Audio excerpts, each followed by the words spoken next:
Hello and welcome to On the Clock, presented by WorkStream. If you care about hiring and retaining hourly employees, you're in the right place. I'm Daniel Blazer, and today I'm clocking in with Terese Fogleman, owner and operator of Chick-fil-A in Boone, North Carolina. Our conversation is an excerpt from a recent webinar with Terese, in which she shares 3 tactics for increasing retention among Gen Z employees. Her perspective is battle-tested, yet rooted in empathy. If you'd like to listen to the other half of that discussion, I've included a link in the show notes to watch the complete webinar for free. For those who are listening, just a little bit of information about Gen Z that's considered anyone who was born 2001 and forward. So it's people basically who are 22 years old and younger. And for those who have hourly employees in things like restaurants, hotels, theme parks, all of that, that really is your labor pool, that age group. So that's what we're talking about when we talk about Gen Z. And those 3 buckets that you were referring to, we talked about creating a culture of care, predictable scheduling, and flexibility in scheduling. Now, you said creating a culture of care is kind of the first one. Maybe we start with that. I'd love to hear what that means, and also maybe how your own children kind of influence this one. Well, I have 4 children, 2 stepchildren and 2 biological children. My biological children, I have 2 sons, and they're in their late 20s and early 30s. And they really did teach me a lot about caring. I came into motherhood with a decent amount of experience because I had my own babysitting and nanny business in high school and college. I really cared about children. I thought I was going to be a teacher, but as I started looking into that more, I just decided that wasn't my path. But I knew that I liked to work with children. And then with my children, both of them had issues when they were young. One had very strong ADHD, and the other was born with some physical handicaps that had to do with his hands and his stomach. So being faced with those challenges as a young mother, I had to be very innovative with how to raise them, because one of the things that was going on when my oldest was a little boy is everybody was getting on Ritalin. Kids were getting on Ritalin in preschool. And the research that I had done, I just thought, I don't want to go that path. So I contacted a specialist, and he said there is a different path, but it takes a lot of planning and working to take this path. And it had to do with diet, exercise, certain types of attention exercises to teach him. And we walked that path, and he did very well with it, but it required more of me as a mother. And I learned to be very patient, to be innovative, to be very consistent, and to be caring with a child that sometimes was quite all over the place. But he's doing great. He's had his ups and downs, but he's doing great now. But his younger brother was born with physical handicaps that required surgery and a special diet and all of that. So again, I was like, all right, I got to step up to the plate. And part of that for me is researching, trying to understand, putting in the work, and helping each of my children to live the healthiest life that they could live with the cards that they were dealt. So I grew a lot in patience and caring so during those years, and it translates so well to working with young people now, because one of the things about Gen Z that people sort of poke fun at, but it's true to extent, is they might be the most diagnosed generation that's ever lived. And when people come and they're sitting down with me and they're interviewing, they're telling me right out of the gate, I struggle with depression. I struggle with panic. I have ADHD, I have ADHD. I'm on the autism spectrum. And none of that scares me because my life as a mother and working with young people, and it's prepared me. I think, okay, well, you can work here. It'll be great. And if you need assistance, accommodations, whatever, what's important is that you learn the job and that you can do the job. But we're not going to look sideways at you if you have ADHD. Welcome to the club. We've got 25 people here with ADHD.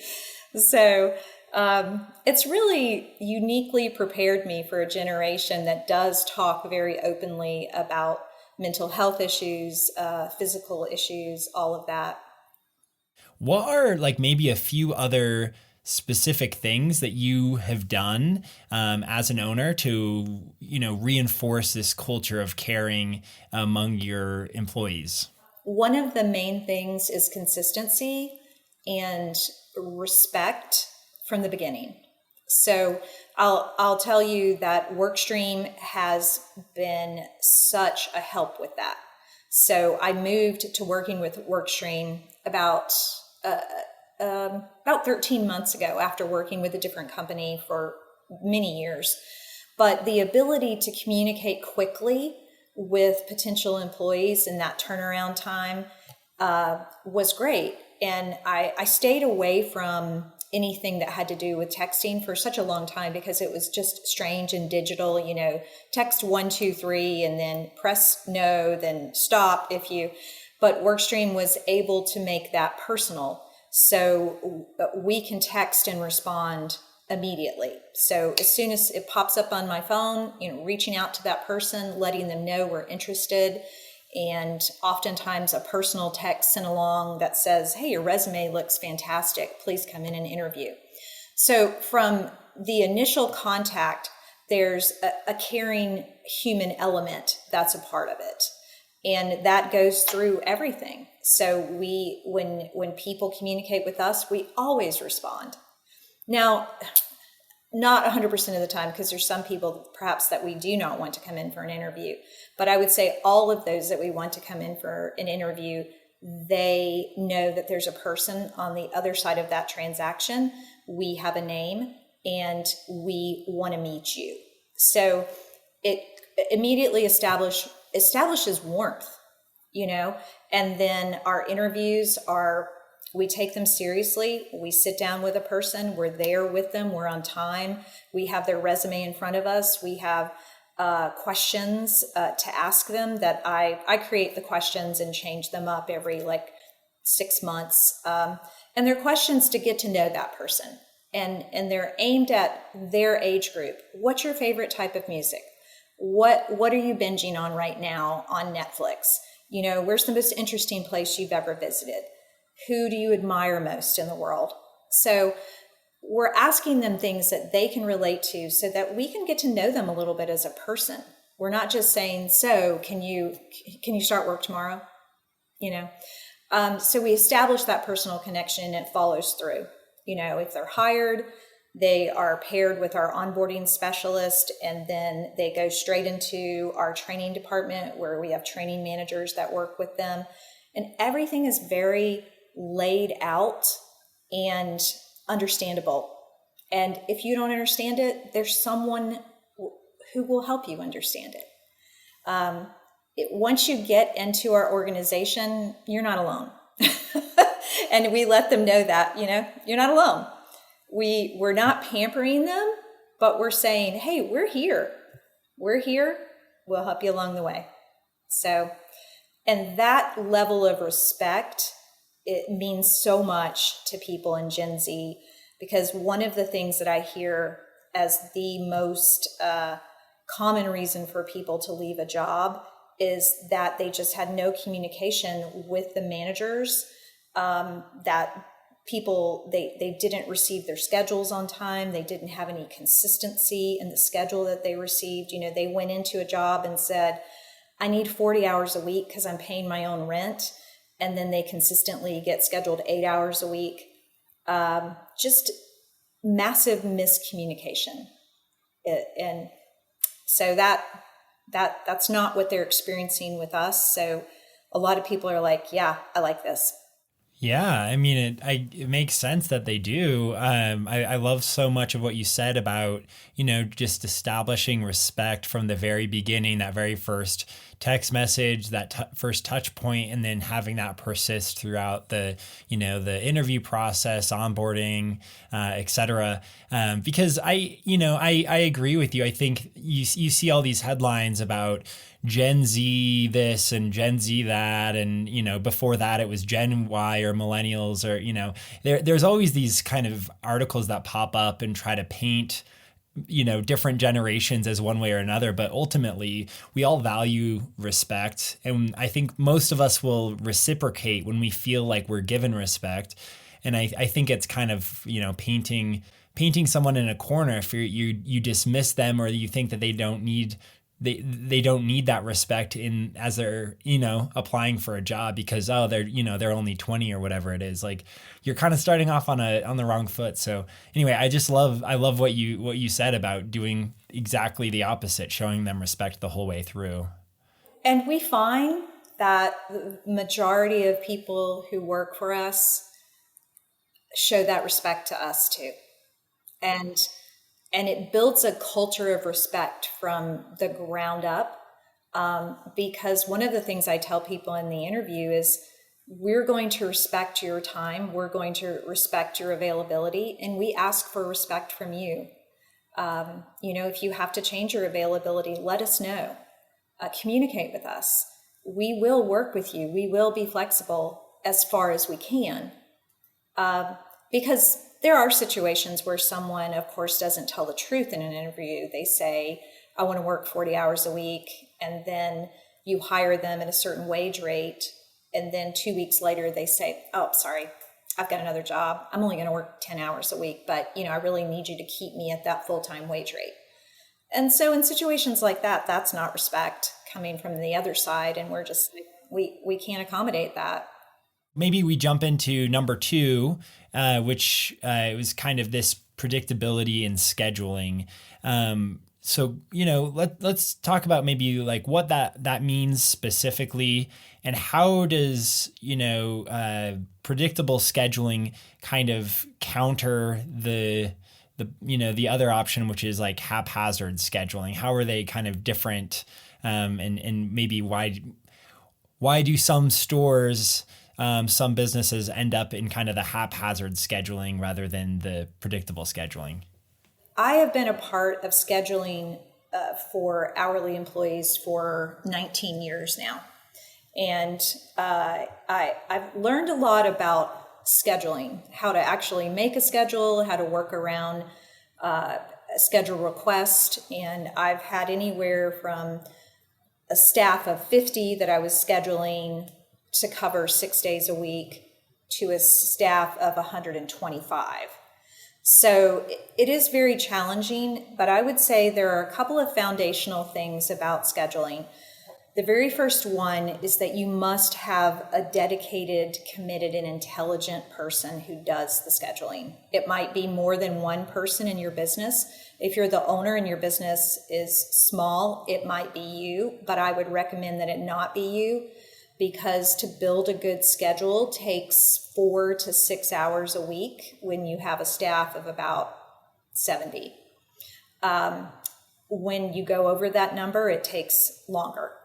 And a schedule is a lot like that game that we played when we were kids, Tetris, where you've got the blocks coming down. It is a puzzle every week, because every week you're starting out with people wanting different things. So the mechanics of a schedule are difficult, and to leave it to just anyone who has time to do it in a business, you're just going to be shooting yourself in the foot every week. And then the other thing about a schedule is it is what your employee depends upon. And if you don't come through for your employee, they are going to resent you. And you can't get mad at them for resenting you when you're not fulfilling your end of the promise. So a schedule is it is the foundation for a business with hourly employees. So a committed person, very important. One or two of those people in your business who makes that schedule every week, or as we do now, we schedule 2 weeks out. That works really well because our team members love it. It gives them more flexibility. They get that schedule and they're like, okay, I know what I'm doing for the next 2 weeks. This is great. But I think this is something that a lot of employers and HR directors will resonate with, that if you get the wrong person doing your schedule, it can cause major cultural issues in your business, because people can use a schedule to gain popularity. They can use it to do favors, and they can use it to punish other employees that they don't care for. I've seen that done in my business, and I had to take the schedule away from that person. So you need to have somebody who's going to be objective and fair. If you don't have an HR director, then just a manager that is not going to be petty. Because people who make the schedule, they hold a lot of power in a business. So, but it's just very important to figure out what your grid work is going to be, figure out what your consistency is going to be, whether that's 1 week, whether that's 2 weeks, and choosing a trustworthy, objective person to do the schedule. And again, if you're running the business, I don't know that I would encourage you to be that person, because a schedule just takes time. But it's so important, because when you get that piece down, it creates such consistency in your business. And of course, you'll always have employees that will bump up against that. They won't want to put in their schedule request on time. They won't want to respect time off, or they'll just come to you and say, I have a trip to Disney. I already bought the tickets and I'm leaving. I don't care. But those become less and less issues. And you just are, with an organized schedule, you're chugging ahead and you just deal with the little issues as they come up. But I will tell you, that was a game changer when I realized, when I had to take the schedule away from somebody years ago, and I started doing it, and I was like, yeah, this is going to change the culture. No more, hey, you're my friend, make sure I get every Saturday night off. It creates fairness for the entire staff to have an objective person doing that weekly or biweekly schedule. I feel like that's a good segue into our third principle, or our third tactic, which is flexibility. So can you talk a little bit about, I feel like it's very related to the scheduling piece, but how does the flexibility connect to the predictable scheduling? Well, I think that my situation is unique, being in a college town. So, but I know there's many businesses in our town that rely mostly on people in high school and college to staff them. So if you are in that situation, you learn to adapt your scheduling model to that. So it's like I have two tracks in my business. I have people who work full time. I have a group of them who this is their career, and it's set. We've got Monday through Friday and 2 weeks of vacation a year, paid time off, and they're there the rest of the time. And then this other larger group that they're going to have one schedule in the fall, then they may leave for 6 weeks over Christmas break, and then they have, I believe they have 2 more semesters. I went to a college with quarters, so I still get that mixed up. I think it's 2 semesters at university and 3 at a quarter. But in the winter, spring, they have another schedule. And then many of them go home for 3 months. So I learned a very long time ago, I have to ebb and flow with that. And that's why I focus so much on hiring, because I find out, months ahead of time, I'm asking people, what's your schedule? and this is how we'll schedule you. And then, are you leaving for the summer? And, I know that by mid-April, and then I decide how many people I need to hire, and I start hiring so that I'm not shocked when summer comes along. Because my very first year, Christmas break came along, and like 20 people told me they were leaving, and I was like, what?